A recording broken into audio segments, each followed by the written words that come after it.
ሰላም ጤና ይስጥልን የአሻም ተከታታዮች እንደምን አላችሁ? ለዛሬ ዕለተ አርብ ሰኔ 13 ቀን 2017 ዓ.ም ያዝንላችሁ የአሻም 7 ዜናዎቻችን የሚያልፉበት ሰዓት ላይ ደርሰናል። እኔ የዕለቱ ተረኛ አሳላፊ ሙሐመድ ንጉስ አብዱ አብሬያችሁ ቆይታ አደርጋለሁ። በቅድሚያም ርዕሰ ጉዳዮቹን በማስተዋወቅ እንጀምራለን። መንግስት ከተፎካካሪ ፓርቲዎች ጋር በትብብር ለመስራት ዝግጁ ነው ሲሉ ጠቅላይ ሚኒስትር አብይ አህመድ ገለጹ።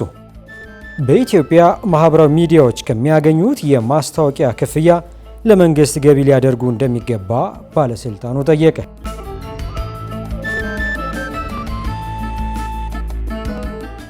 መንግስት ከተፎካካሪ ፓርቲዎች ጋር በትብብር ለመስራት ዝግጁ ነው ሲሉ ጠቅላይ ሚኒስትር አብይ አህመድ ገለጹ።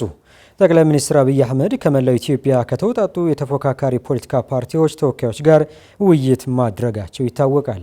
በዚሁ መድረክ ላይም ጠቅላይ ሚኒስትር አብይ አህመድ ከተፎካካሪ ፓርቲዎች ጋር የተደረገ ውይይት የፖለቲካ ምህዳሩ ለውጥ አካል መሆኑን ገልጸዋል። በዓለም ላይ እንከን አልባ የፖለቲካ ምህዳር አለ ብሎ ማሰብ ተገቢ እንዳልሆነ ጠቅሰው ይህንን በውል መገንዘብ እንደሚገባ አመልክተዋል። በፖለቲካ ምህዳር ውስጥ የፉክክርና ትብብር እሳቤዎች እንዳሉና ብልጽግና ፓርቲ ከፓርቲዎች ጋር ጤናማ ፉክክርና ትብብር እንዲኖረው እየሰራ ነው ብለዋል። ብልጽግና ፓርቲ ከፖለቲካ ፓርቲዎች ጋር ያለው ግንኙነት ፉክክርና ትብብር ሚዛኑን ጠብቆ እያስኬደ እንደሚገኝም አመልክተዋል። ከፉክክርና ትብብር አንዱ ሚዛን ከደፋ የሚፈለገውን ውጤት ማግኘት አይቻልም ነው ያሉት ጠቅላይ ሚኒስትሩ።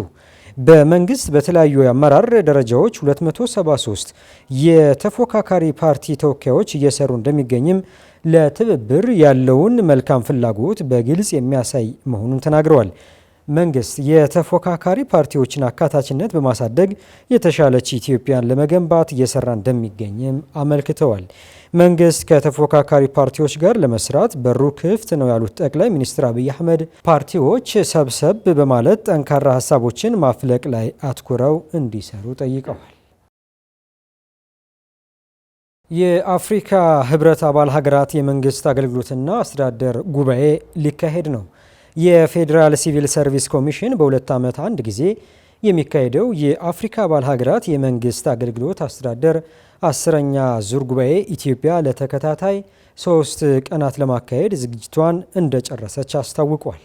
መስከረም አዲሱ የፌዴራል ሲቪል ሰርቪስ ኮሚሽን የአፍሪካ ህብረት አባል ሀገራት የመንግስት አገልግሎትና አስተዳደር ጉባኤ በአዲስ አበባ በአፍሪካ ህብረት አዳራሽ ሊካሄድ መሆኑን በዛሬው ዕለት ለመገናኛ ብዙሃን በሰጠው ጋዜጣዊ መግለጫ አስታውቋል። በዚህም ጉባኤ 2 የተለያዩ ጉባኤዎች እንደሚካሄዱና በዋናነትም የአፍሪካ አባል ሀገራት የመንግስት አገልግሎትና አስተዳደር 10ኛ ዙር ጉባኤ እንደሚካሄድ የገለጹት በፌዴራል ሲቪል ሰርቪስ ኮሚሽን ዋና ኮሚሽነር ዶክተር መኩሪያ ኃይሉ ናቸው። ኮሚሽነሩ አያይዘውም ጉባኤው ለተከታታይ 3 ቀናት ማለትም ከሰኔ 14 እስከ 16 የሚቆይ መሆኑን ተናግረዋል። ይህንንም ጉባኤ የተለያዩ ሀገራት እየተወዳደሩ የሚያዘጋጁት መሆኑን ተከትሎ ከዚህ ቀደም በዚምባብዌ የተካሄደ ሲሆን በዚህኛው ዙር ኢትዮጵያ ተወዳድራን በመቀበል ለጉባኤው ዝግጅቷን አጠናቃለች ብለዋል ዋና ኮሚሽነሩ። አፍሪካ ህብረትና በተባበሩት መንግስታት በሚቀጥለው ቅዳሜ እሁድና ሰኞ ማለትም ሰኔ 14 15 እና 16 2 ኮንፈረንሶች በትይዩ ይካሄዳሉ። የመጀመሪያው ኮንፈረንስ የአፍሪካ ህብረት አባል ሀገራት የመንግስት አገልግሎትና አስተዳደር 10ኛ ዙር ኮንፈረንስ በአዲስ አበባ በአፍሪካ ህብረት አዳራሽ ለ3 ቀናት የሚካሄድ ነው። በዋነኛነት ይህ ጉባኤ ትኩረት አድርጎ የሚወያይባቸው ነጥቦች አንደኛው የአፍሪካ የመንግስት አገልግሎት ኮንፈረንስ በየ2 ዓመት የሚካሄድ ስለሆነ ይህንን ከዚህ በፊት ከ2 ዓመት በፊት በዚምባብዌ የተካሄደውን ኮንፈረንስ የቀጠለ ነው። አገራት ኮንፈረንሱን በሚኖራቸው ዝግጁነት ደረጃ እየተወዳደሩ የሚያዘጋጁት ሲሆን ኢትዮጵያም በ9ኛ ዙር በዚምባብዌ በተካሄደው ኮንፈረንስ ተወዳድራ የወሰደችው የኮንፈረንስ የማዘጋጀት ተራ ነው። በሁለተኛ ደረጃ የሚካሄደው ፎረም የተባበሩት መንግስታት የአፍሪካ ቀጠናዊ ፎረም በመንግስት አገልግሎትና አስተዳደር ኢኖቬሽን በሚል መሪ ቃል የሚካሄድ ፎረም መሆኑን የገለጹት ዋና ኮሚሽነሩ ይህም በኤዥያ፣ በአውሮፓ፣ በላቲን አሜሪካ፣ በሰሜን አሜሪካና በአፍሪካ የሚካሄድ መድረክ ነው ተብሏል። ይህንንም ፎረም ኢትዮጵያ እንድታዘጋጅ የተደረገበት ምክንያት ሀገሪቱ በመንግስት አገልግሎትና አስተዳደር ባወጣችው አዲስ ፖሊሲ ሪፎርምን በመጀመሪያ ምክንያት ኢትዮጵያ የአፍሪካ አህጉርን ወክላ እንድታዘጋጅ መደረጉንም እንዲህ ተናግረዋል። በሁለተኛ ደረጃ በትይዩ የሚካሄደው የተባበሩት መንግስታት የአፍሪካ ቀጠናዊ ፎረም በመንግስት አገልግሎትና አስተዳደር ኢኖቬሽን በሚል የሚካሄድ ፎረም ነው። ይሄ ፎረም በኤዥያ፣ በአውሮፓ፣ በላቲን አሜሪካ፣ በሰሜን አሜሪካ እና በአፍሪካ የሚካሄድ መድረክ ነው። ይሄ መድረክ በተለይ ኢትዮጵያ በመንግስት አገልግሎትና አስተዳደር አዲስ ፖሊሲ አውጥታ ሪፎርም በመጀመሯና የመሶብ የአንድ ማዕከል አገልግሎት በመጀመሪያ በፌዴራል ደረጃ በመጀመሯ ኢትዮጵያ ተመርጣ የኮንቲኔንቱን የአጠቃላይ የአህጉሩን ወክላ የሚካሄድ ኮንፈረንስ ነው። በዚህ ኮንፈረንስ ፈጠራ በታከለበት አግባብ ሰው ተኮር አገልግሎት ስለሚቀርብበት ሁኔታ የዓለም ተሞክሮ የሚቀርብበት የአፍሪካ ሀገራት ቀልጣፋ አገልግሎት እንዲያቀርቡ የሚያስችል አቅም የሚገነባበት ስትራቴጂ እንዲነደፍ እገዛ የሚደረግበት የዓለም አቀፍ የ2030 አጀንዳ 17 ግቦችና የአፍሪካ የ2063 አጀንዳ 20 ስትራቴጂያዊ ግቦች በማስታወስ ከሰላም ተቋም ግንባታና ፍትህ ጋር በተያያዘ የጠንካራ ተቋም ግንባታ ሚና አጉልቶ ለመወያየት የተዘጋጀ መድረክ ነው።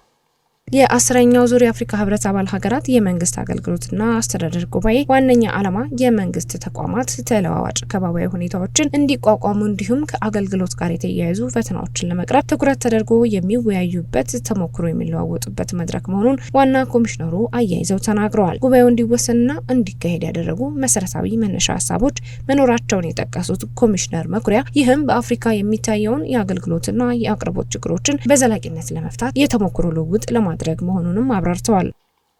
የኮንፈረንሱ ጭብጥ የመንግስት ተቋማት ተለዋዋጭ ከባቢያዊ ሁኔታዎች እንዲቋቋሙና ተንከባለው የመጡና ለብዙ ጊዜ የተከማቹና ከአገልግሎት ጋር የተያያዙ ፈተናዎች በፍጥነት ለመቅረፍ ትኩረት አድርገው የሚወያዩበት፣ ተሞክሮ የሚቀያየሩበት መድረክ ነው። ለኮንፈረንሱ መወሰን መነሻ የሆኑ መሰረታዊ ጉዳዮች አሉ።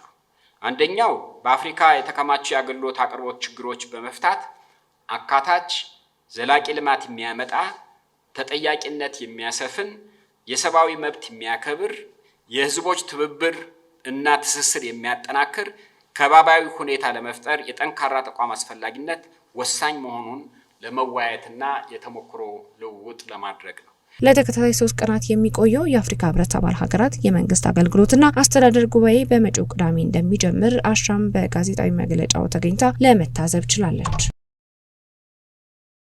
በኢትዮጵያ ማህበራዊ ሚዲያዎች ከሚያገኙት የማስታወቂያ ክፍያ ለመንግስት ገቢ ሊያደርጉ እንደሚገባ ባለስልጣኑ ጠየቀ። የኢትዮጵያ መገናኛ ብዙሃን ባለስልጣን ባቀረበውና 1 ዓመት እንደፈጀበት በገለጸው ጥናት በኢትዮጵያ የጥላቻ ንግግርና ሐሰተኛ መረጃ ስርጭት በከፍተኛ ሁኔታ መጨመሩን በገለጸበት ሪፖርት ላይ ነው። አዲስ እንግዳ ሰው ተጨማሪ አላት።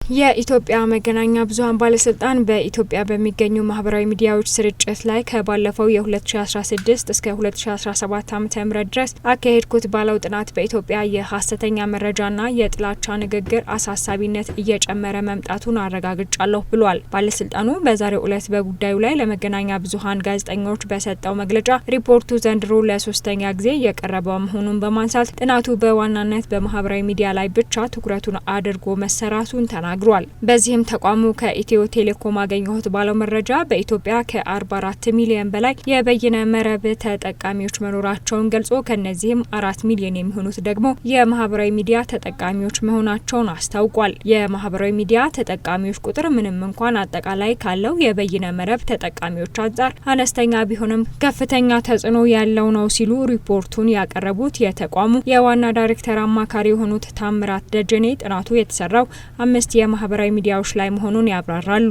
በሀገራችን ብዙ ተከታይ ያላቸው እንደ ሜታ ያው በአብዛኞቻችን ፌስቡክ ብለን የምንጠቅሰው ቲክታክ፣ ዩቲዩብ፣ ቴሌግራም እና ኤክስ ናቸው። ሁለተኛ የመረጃው ምንጭ 5000 በላይ ተከታይ ያላቸው ግለሰቦች፣ ተጽዕኖ ፈጣሪዎች እና ሌሎችም ከዚህ ጋር ተያያዥ የሆኑ ፐብሊክ ፊገርስ ናቸው። እነሱን ለመዳሰስ ተሞክሯል።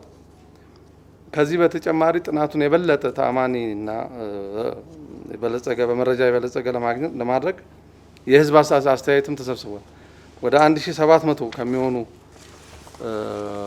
ግለሰቦች የተለያዩ የህብረተሰብ ክፍሎች ቅድም ከጠቀስኳቸው ጭምር ከኢንፍሉዌንሰርስ ከፐብሊክ ፊገርስ ጭምር የተሰበሰበበት ሁኔታ አለ። ኃላፊው አክለውም በዚህ ጥናት ተገኝተዋል ያሏቸውን ግኝቶች ይዘረዝራሉ። የጥላቻ ንግግርና ሐሰተኛ መረጃ የተሰራጨው በአብዛኛው በጽሁፍና በተንቀሳቃሽ ምስል እንደሆነ ጥናቱ ያመለክታል። አብዛኛው የተሰራጨውም በተለይ በሶስቱ በፌስቡክ፣ በቲክታክ እና በቴሌግራም አብዛኛው የተሰራጨው በእነዚህ በሶስቱ እንደሆነ።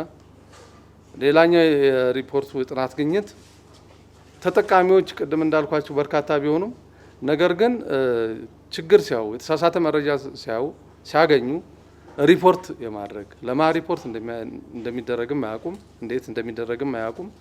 ጥቆማ ጭምር የመስጠት የግንዛቤ ችግር አለ። አራተኛው ግኝት ከግማሽ በመቶ በላይ የሚሆነው የጥላቻ ንግግር የተሰራጨው እነዚህ ፐብሊክ ፊገርስ ወይ ኢንፍሉዌንሰርስ የሚባሉ በታዋቂ ሰዎች እንደሆነ። ሌላኛው አምስተኛው ግኝት ጥላቻ ንግግሩ በወሳኝ መልኩ ፎከስ አድርጎ ያነጣጠረው የፖለቲካ አመለካከት ላይ ነው። በግኝቱ በዋናነት ተጋላጭ ከሆኑት የፖለቲካ ሰዎች ባሻገር ብሔርና ሃይማኖትን መሰረት ያደረጉ የጥላቻ ንግግሮች ይሰራጫሉ ያሉት ታምራት በተመሳሳይ የሚሰራጩት ሐሰተኛ መረጃዎች በአብዛኛውን ጊዜ ያለፈባቸው አሳሳችና በሌሎች አካባቢዎች ላይ የተፈጠሩ ጉዳዮችን ቦታ ቀይሮ መዘገብ እንደሚገኝበት አንስተዋል። አክለውም በዚህ መሰል የሐሰተኛ መረጃ ማሰራጨትና የጥላቻ ንግግር ላይ የሚሳተፉ አካላት ዓላማ አድርገው የሚይዟቸው ጉዳዮች በጥናቱ የተካተቱ ሲሆን እነዚህም ታምራት እንደሚከተለው አብራርተዋቸዋል። አንደኛው ማህበራዊ አለመረጋጋት እንዲፈጠር በማህበረሰብ መካከል ግጭት የመቀስቀስ ዓላማ፣ የመንግስት ተቋማት እና መንግስት ስራቸውን ተረጋግተው እንዳያከናውኑ የማድረግና የማስተጓጎል፣ የግለሰቦችና የቡድን ስም ማጠልሸት፣ መረጃ ያስተላልፋሉ ብለን ያልናቸው ሰዎች አሴም ታይም በሌላ በኩል ደግሞ የሐሰት መረጃና የጥላቻ ንግግሩ ሰለባ የሚሆኑበት አለ። ፐብሊክ ፊገሮች ዜጎችን ለአመጽና ለጥቃት እንዲነሳሱ መቀስቀስ ለምሳሌ 15% ያህል ይታያል። ቅድም ያልኩት የግለሰብ ተጽዕኖ ፈጣሪዎች አመራሮችን ስም ማጠልሸት ወደ 23%፣ የማህበረሰብ አብሮ የመኖር እሴት የሚሸረሽሩ ወደ 11% አካባቢ ታርጌት እንደተደረገ መረጃው ያመለክታል። የዜጎች የማህበራዊ ሚዲያ አጠቃቀም ግንዛቤ ዝቅተኛ መሆን ለሐሰተኛ መረጃና ለጥላቻ ንግግር ስርጭት ምክንያት ሆኗል ያሉት ኃላፊው የጥላቻ ንግግርና ሐሰተኛ መረጃ ለዜጎች ደህንነት ስጋት መሆኑን አንስተዋል። ታምራት በዚህ የጥናት ሪፖርት ላይ የተቀመጡ የመፍትሄ እርምጃዎችን የጠቀሱ ሲሆን የማህበራዊ ሚዲያ አገልግሎት ሰጪ ኩባንያዎች የአቅም ግንባታ ስራ ቢሰሩ እንዲሁም የማህበራዊ ሚዲያዎች በኢትዮጵያ ቅርንጫፍ ጽህፈት ቤት እንዲከፍቱ ሲሉ ሌሎች የመፍትሄ ሀሳቦችን ይጠቁማሉ። ዘላቂ መፍትሄ ሊሆን ይችላል ብለን የምንገምተው የኢትዮጵያ ሚዲያ ልቀት ማዕከል በማህበራዊ ሚዲያ የሚታየውን ችግር ለመቅረፍ አስፈላጊ እንደሆነና ይህንኑ ለመቅረፍ የቅድመ ዝግጅት ስራ እየሰራ መሆኑ አንዱ በዚህ መግለጫ የምናስተላልፈው ነው። ማህበራዊ ሚዲያም ቢሆን እንደ ሚዲያ እንትን ማስታወቂያ ነው። ነገር ግን ከዚህ ማስታወቂያ ገቢ ሌሎች ሀገሮች ገቢ የሚሰጡበት የሚከፍሉበት አሰራር አላቸው፣ ይከፍላሉ። በእኛ ሀገር ሁኔታ ግን እስካሁን ከሚያገኙት የማስታወቂያ ገቢ አንዳችም ነገር ለመንግስት ሆነ ለሕዝቡ ኮንትሪቢዩት እያደረጉ አይደሉም። ስለዚህ ይሄ እንዲከፍሉ ይጠበቃል ማለት ነው። የሐሰተኛ መረጃና የጥላቻ ንግግርን ለመከላከል ዜጎችም ትክክለኛ የመረጃ ምንጮችን መጠቀም ብሎ የተለያዩ መረጃዎችን የማጣራት ስራዎችን መስራት እንደሚገባ ተናግረዋል። ተመልካቾቻችን ለዛሬ ዕለተ አርብ ሰኔ 13 ቀን 2017 ዓ.ም ያዝንላችሁ የአሻም 7 ዜናዎቻችን በዚህ ተቋጭተዋል። ከዜናዎቹ ጋር ደግሞ አብራችሁ ቆይታ ያደረኩት እኔ መሐመድ ንጉስ አብዱ ነበርኩኝ። ከዚህ ቀደም ያመለጧችሁ ወቅታዊ ፕሮግራሞቻችን እንዲሁም ደግሞ ዜናዎቻችን በዩቲዩብ፣ በቲክቶክ፣ በፌስቡክ እና በቴሌግራም ቻናሎቻችን መከታተል እንደምትችሉ በዚሁ አጋጣሚ ለመጠቆም እንወዳለን። አሻም ለሁላችን።